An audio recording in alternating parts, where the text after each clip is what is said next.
Dr. Bhaskar, Assistant Professor, Department of Computer Science and Engineering, Anna University, Chennai. Area of specialization is software engineering and database system. Guided more than 12 research scholars, published more than 40 national and international papers. Is a reviewer and editorial board member in international journals. Welcome to the UGC lecture series in computer science. In this series of lectures, we have been looking at the subject software engineering, and for today's session, we will be looking at software reuse. Some of the basic objectives of today's software reuse sessions are to explain the benefits of software reuse and some reuse problems, to discuss several different ways to implement software reuse, to explain how reusable components can be represented as patterns or embedded in program generators, and to discuss current commercial off-the-shelf reuse, to describe the development of software product lines. In general, we will try to understand what this reuse means. In most engineering disciplines, systems are designed by composing existing components that have been used in other systems.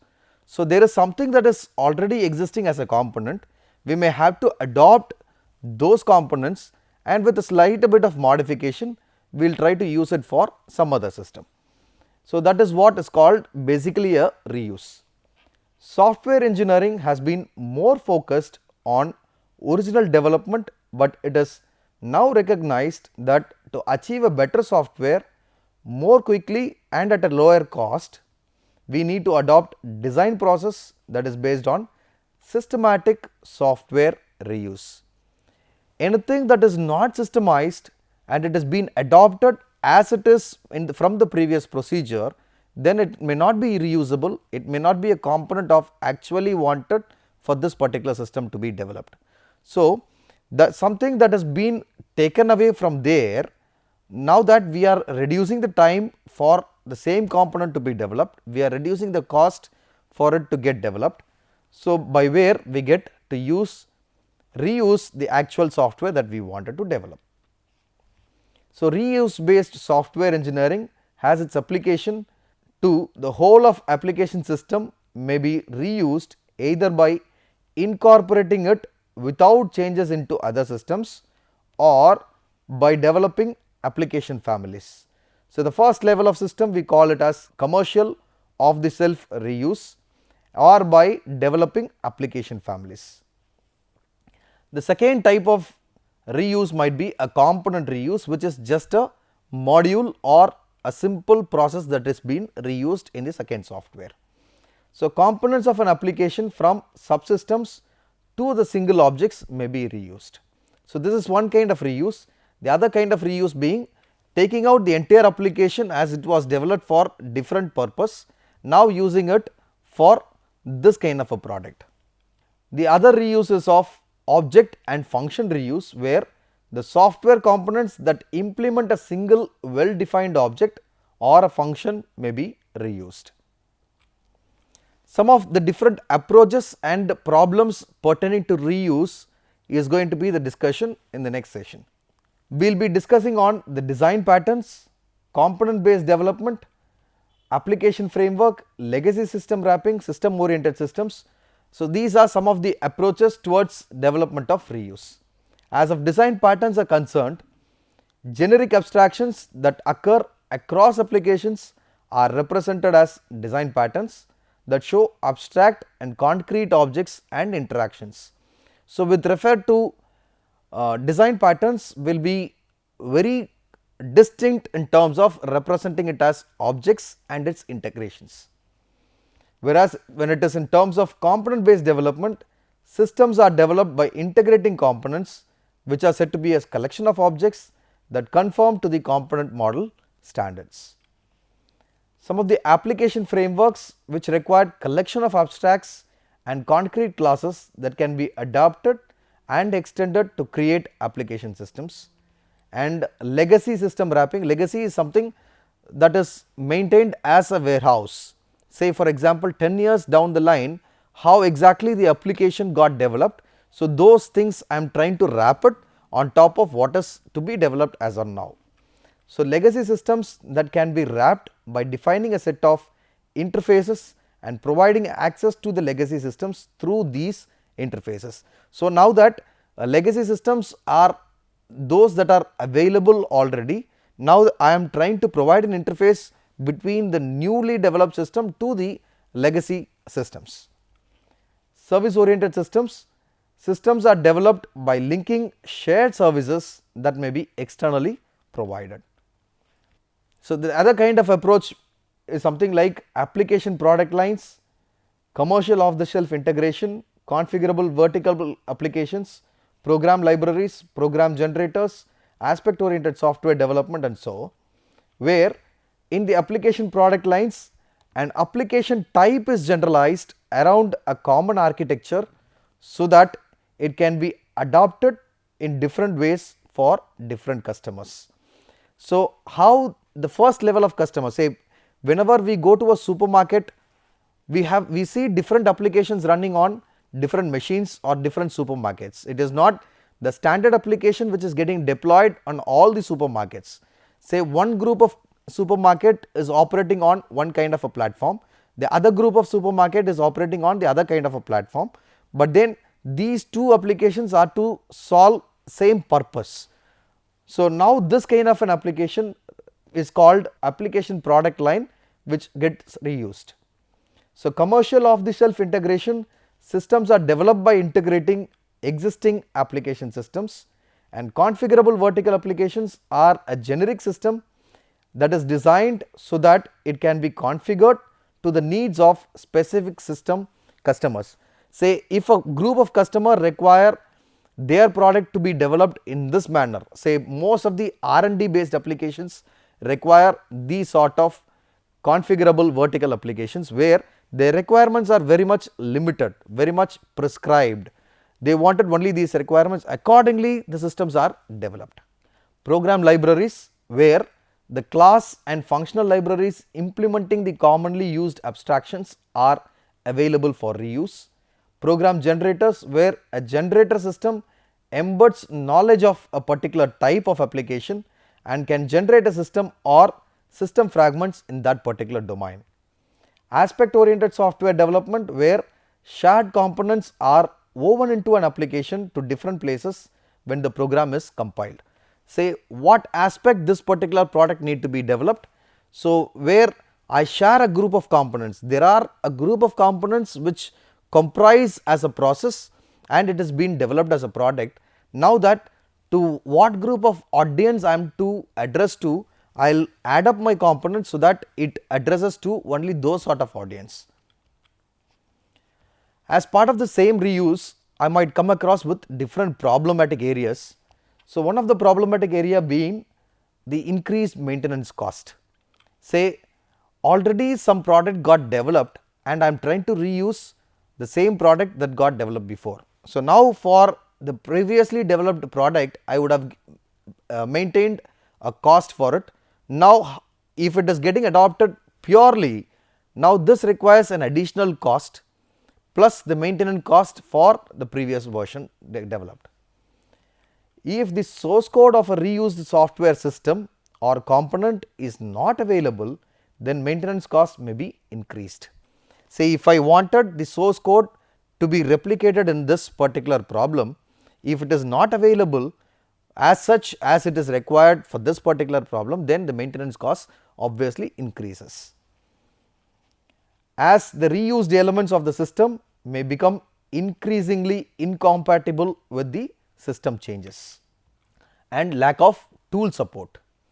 Say case tool sets, computer aided software engineering tool sets may not support software development with reuse. It may be difficult or impossible to integrate these tools with a component library system. The software process assumed by these tools may not take reuse into account. Say anything that I wanted, say MathWorks are giving so many toolboxes, it is up to us to decide on which toolbox is required by us. It is not that the entire package is required all the time. It is only certain toolboxes which might be required at particular point in time. So, adopting to those tool support, and if you do not understand what is supported here as part of this toolbox, we might go in terms of reuse support problem. The other problem is not invented here syndrome, where some software engineers sometimes prefer to rewrite the components as they believe that they can improve on the reusable component. Most of the time we used to say that. Say if in turn we are given with an assignment, we used to say this very commonly: apart from this assignment, let me just introduce more components so that I will gain more from this assignment and I will go and add on to the existing assignments also. Say some software engineers sometimes prefer to rewrite the components as they believe that they can improve on the reusable components. This is partly to do with trust and partly to do with the fact that writing the original software is seen as more challenging than reusing the other people's software. Sometimes some of the major problems that we have developed as part of the software are unaddressed. Say the documentation might be missing, the coding on some aspects and the error that was prone to as part of application development is missed out. In that particular cases, this software cannot be exactly reused. So, this kind of a syndrome we call it as a not invented here syndrome. Based on these reasons, why do not we try to develop the entire software on our hands in fresh. So, here are another set of problems that we might come across as software reuse, where we wish to create and maintain a component library, where populating and reusable component library and ensuring the software developers can use this library can be more expensive. Our current techniques for classifying, cataloging, retrieving software components are purely immature in nature, whereas finding, understanding and adapting reusable components is another set of problem, where software components have to be discovered in a library, understood and sometimes adopted to work in a new environment. So, most of the times we might ask people to work on a new environment, say moving from one platform to the other platform, wherein the entire application that was built with the previous platform need to be reused, say in terms of requirements that got collected for the first level of platform need to be reused for the second level of platform. Engineers must be reasonably confident of finding a component in the library before they will make routinely include a component search as part of their normal development process. Some of the benefits that we have as part of the same reuse are increased dependability. So, we are majorly dependent on any particular product. So, we have a proper base. So, over that base we are to develop on the major tasks. So, in that particular case our reuse is clearly defined. So, reuse software that has been tried and tested in working systems should be more dependable than new software. The initial use of the software reveals any design and implementation faults. These are then fixed, thus reducing the number of failures when the software is getting reused. Second benefit being reduced product risk. If the software exists, there is a less uncertainty in the cost of reusing the software than in the cost of development. Say there is a less uncertain nature in terms of cost of reusing the software than in terms of the cost of development.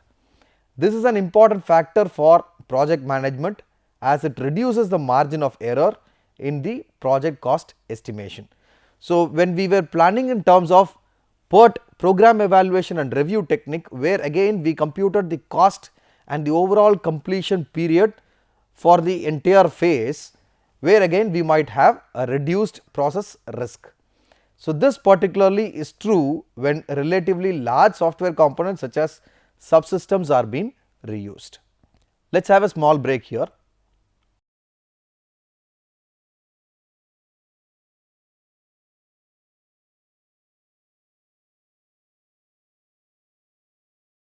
Welcome back after the break. In this particular session, we have been looking at software reuse, and I was discussing about the benefits and some of the problematic areas of software reuse. As one of the benefit towards reuse, we have an effective use of specialists.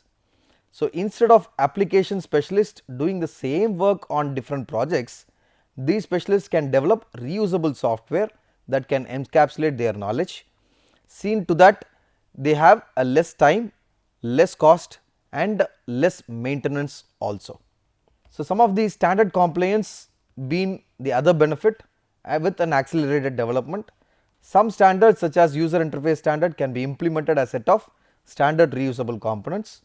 With an accelerated development, we have bringing a system to the market as early as possible is often more important than overall development cost. Say for example, today we are living in a competitive environment where, having mentioned the features of a particular product, there are competitors who are about to build the same with the same set of features as early as possible. So, it is an accelerated development which is almost required. So, we may have to take up those components that is existing, on top of it we will add more features to it and we may have to release it as early as possible. We will look at the reuse landscape. Although reuse is often simply thought of as a reuse of system components, there are many different approaches to reuse that may be used. Reuse is possible at range of levels, from simple functions to complete application systems. Either I might adopt to a simple function or a procedure in a programming language, or I might go for a complete product reuse or an application reuse. So, the reuse landscape covers the range of possible reuse techniques. Say starting out from the design pattern till the program libraries, I can generate with all these aspects. So, I have discussed almost all of the points that I have mentioned here in terms of the reuse landscape. Some of the planning factors of this reuse involve the development schedule for the software, the expected software lifetime, the background, skills and experience of the development team, the criticality of the software and its non-functional requirement, application domain, execution platform for the software.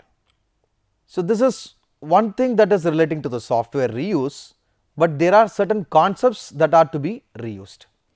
So, when you reuse a program or a design component, you have to follow design decisions made by the original developer of the component. This may limit the opportunities for the development of reuse. However, a more abstract form of reuse is concept reuse, where a particular approach is prescribed in an implementation independent way and an implementation is then clearly developed. So, there are two main approaches for this kind of a concept reuse, which include one, design patterns and generative programming. So, as far as we are concerned with this design pattern in turn is a large or a ocean of topic that is to be covered, but we will just have a look at what this design pattern has to do with the software reuse. A design pattern is a way of reusing abstract knowledge about a problem and its solution. A pattern is a description of the problem and provides an essence of its solution. It should be sufficiently abstract to be reused in different settings. Patterns often rely on object characteristics such as inheritance and polymorphism. So, when we wanted to try to understand most of the design patterns, we might adopt to the principles of object orientation in detail. So, some of the pattern elements include name, which is a meaningful pattern identifier, problem description, solution description and the consequences of this particular problem. Say for example, there are a multiple displays when it comes to a particular subject. Say when I am mentioning on a particular subject, say for example, I have scored different marks, A has scored 40, B has scored 25, C has scored 15 and D has scored 20. Different people will observe on this particular subject's class by different means. Say observer 1 looks at it as a pie chart where A's concentration is more, whereas observer 2 looks at as a histogram where who concentrates more. So, the observer pattern is to be described in this format, where name of the observer, description as mentioned by the observer, problem description, solution description and consequences. In turn, this description to come out with a unified modeling language, which again is a clear picture of what is to be described as part of design patterns. So, this is one specific UML notation of a design pattern as described by the subject, observer, concrete subject and a concrete observer. As a second case, generator based reuse. Program generators involve the reuse of standard patterns and algorithms. These are embedded in a generator and parameterized by user commands. A program is then automatically generated. So, there has been a list of commands which we have projected with. Say for example, if we wanted to have an HTML editor, there has been different HTML editors that we have quite fortunately used. So, previously when we used Notepad, where we might have to type on our own set of tags, but now tags are just to be selected. So, while mentioning the header, those are a standard set of tags that is available. So, the header is obviously being taken up. So, form 1, form 2 or anything that is to be focused on the body has a list of tags. On top of it, whatever we might want to include, we can include on it. So, a generator based reuse is possible when domain abstractions and their mapping to executable code can be easily identified. A domain specific language is used to compose and control these kind of abstractions. So, reuse through program generation, where the application generation description is being clearly given to the program generator and the domain knowledge relating to the application is also being provided, which helps in the program that gets automatically generated, and this program has got its updates maintained in a database. For example, if I am trying to design a robo, I might have to initially design a robo in terms of a supervised learning methodology. So, having supervised learned, then the robo has to do its own specific test of task, which has to be programmed, which has to be decision made, and this has to be generated as a program and it has to be executed. So, those comes as software reuse through program generation. When we wanted to look at the different types of program generators are application generators for business data processing, parser and lexical analyzer generators for language processing, code generator in case tools. Say we are very specific about parser and lexical analyzer, it depends on what type of language which I wanted to use. Say it is dependent on say Tamil as a language, it is dependent on English as a language, it is dependent on Chinese as a language. So, we may have to build on top of what is existing as a parser. Now, there are a standard set of parsers which is required for this specific language. As types, we have started with application generators for business data processing. Say this data processing in turn requires certain application generators, so which will generate applications which will be based on the business data analytics. And code generators in case tools is again a point. Case tools are a standard set of tools that is available for my application. I am trying to use those case tools based on which I will design a sequence diagram, I will draw a class diagram, I will draw an object diagram, I will draw a deployment diagram, I will draw even an architecture diagram, by where I will try to understand on what kind of system I am to use, which is again a basic design pattern. So, generator based reuse is very cost effective because we are going in for different possibilities of this particular product getting developed. So, we try to adopt to different design patterns by where we are clearing almost all the defects that would come across as part of the product development. So, generator based reuse is very cost effective, but its applicability is limited to relative small number of application domains. So, when it comes to a small application domain, say for example, I have to work on a model which has to be rapidly developed. So, as we have seen to one of the model which we have mentioned, rapid application development model, this specific model takes a maximum duration of say 3 months. If I am to develop an application which is to be developed within this 3 months, then I may not be able to make up so many of design patterns, or I may not be able to do so much of software reuse. I will try to adopt to those standards that is existing as requirements analysis and specification. Whatever that can be reused is directly being adopted instead of drawing a clear design pattern. So, generator based reuse is very cost effective, but its applicability is limited to relatively small number of application domains.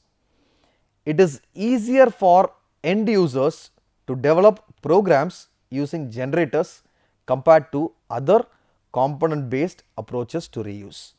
I repeat, it is easier for end users to develop programs. So, any program that is to be developed, it is basically the reuse that I am trying to provide. Anything that is already mentioned as a standard, I may have to adopt to those standard first of all. I will look at the entire coding or the analysis being done. I will try to reuse only those aspects that has been done. Say with the programming style which we have been following, we wanted majorly a structured programming done, and by the side of the every line of code, if it is not very clear, we used to comment it. So, the same standards has to be made with appropriate classes, appropriate objects being defined. Using generators compared to other component based approaches that are to be reused. Summary: this session we have started with saying how effectively software reuse can be maintained.